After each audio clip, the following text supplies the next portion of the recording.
Assalamualaikum warahmatullahi wabarakatuh. Selamat siang mahasiswa TTD semuanya. Selamat bertemu kembali dalam mata kuliah biokimia darah. Baiklah, untuk hari ini kita akan membahas tentang enzim. Karena enzim merupakan suatu senyawa yang akan mempercepat reaksi-reaksi kimia di dalam tubuh. Maka untuk hari ini kita perlu mengetahui apa itu enzim dan peranan, fungsi, serta cara kerja dari enzim tersebut.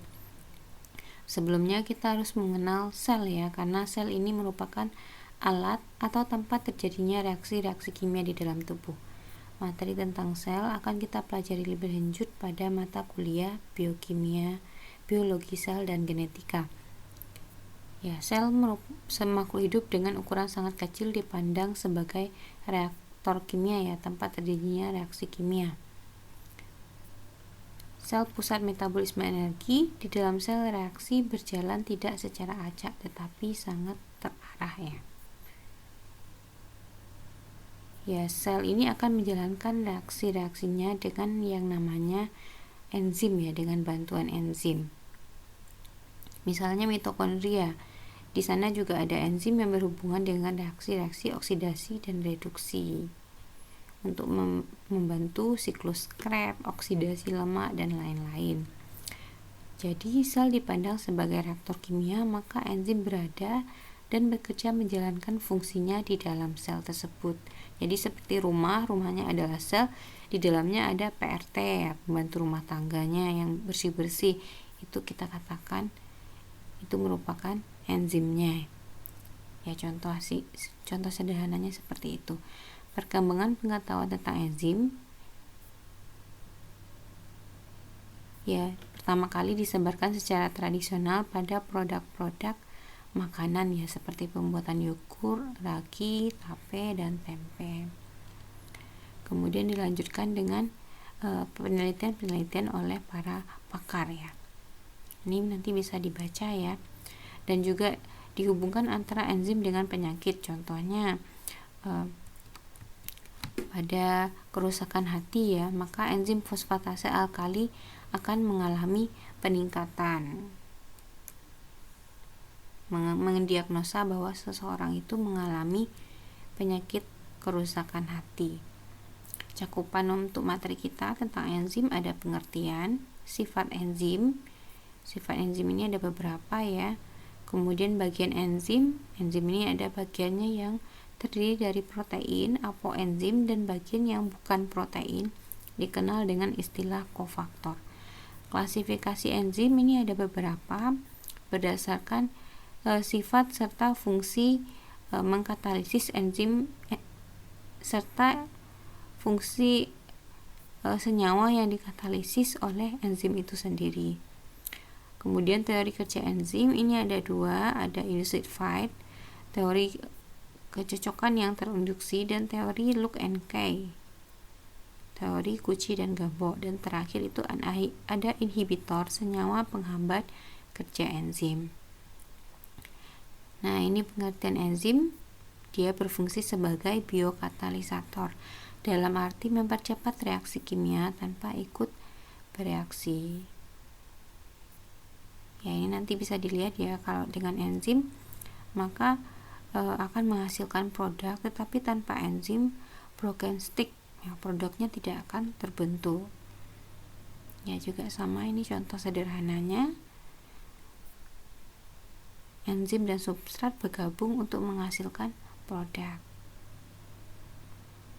Nah, contoh untuk proses pembekuan darah itu ada beberapa enzim yang terlibat.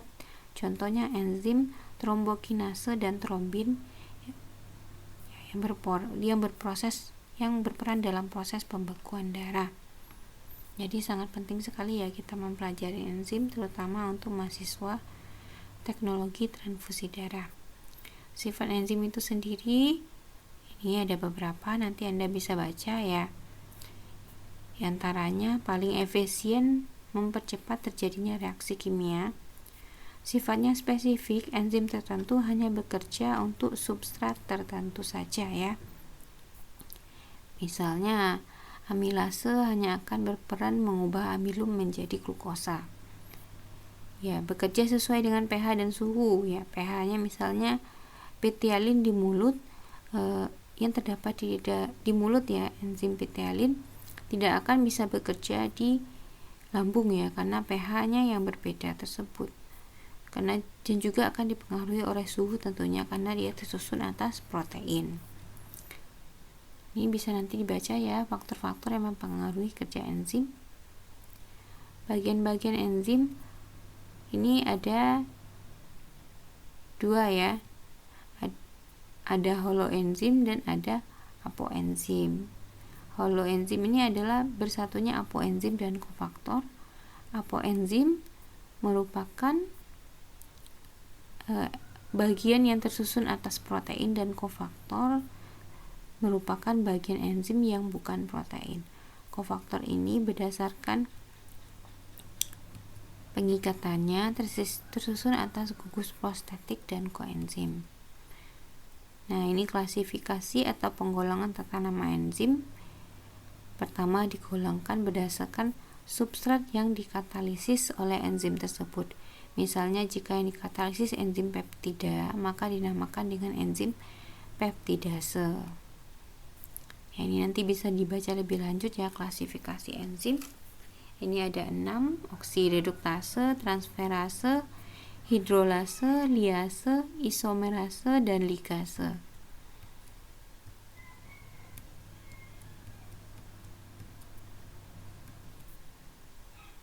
Nah, reaksi tanpa enzim ini akan sangat lambat dan membutuhkan suhu dan tekanan yang tinggi. Sementara dengan enzim akan memberikan lingkungan yang spesifik di dalam sisi aktifnya, sehingga secara energik dapat lebih mudah terjadi dan juga tentunya lebih hemat energi. Ini hemat energi ya, dia akan menurunkan energi aktivasi untuk memulai reaksi. Dengan katalisis energi yang digunakan sedikit, tetapi tanpa katalisis, tanpa enzim digunakan energi yang sangat banyak.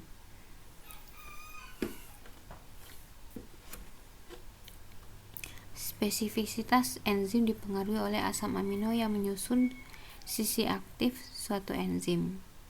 Ya, ini asam amino nih, asparadin dan histidin, juga sel itu serin ya. Sementara teori cara kerja enzim itu ada dua, Luke and Kay dan induced fight teori, di mana Luke and Kay gembok dan kunci. Ya, berarti mereka cocok ya antara substrat dengan enzim itu sendiri. Sementara induced fight mempertimbangkan fleksibilitas protein, sehingga pengikatan suatu substrat pada enzim menyebabkan sisi aktif mengubah konfirmasinya sehingga cocok berikatan dengan substrat. Jadi awalnya coba perhatikan di gambar ini, Luke and Kay itu ya sisi aktifnya pas ya atau cocok berikatan antara substrat dengan enzim. Sementara induced fight sisi aktifnya tidak cocok berikatan, tetapi enzim akan bersifat fleksibel sehingga mereka tetap bisa berikatan antara substrat dengan enzim ini. Sementara inhibitor merupakan senyawa yang dapat menghambat kerja enzim. Inhibitor ini ada dua, inhibitor kompetitif dan inhibitor non-kompetitif. Kompetitif menghalangi substrat untuk tidak terikat pada sisi aktif enzim. Jadi dia akan menghambat pada sisi aktif enzim.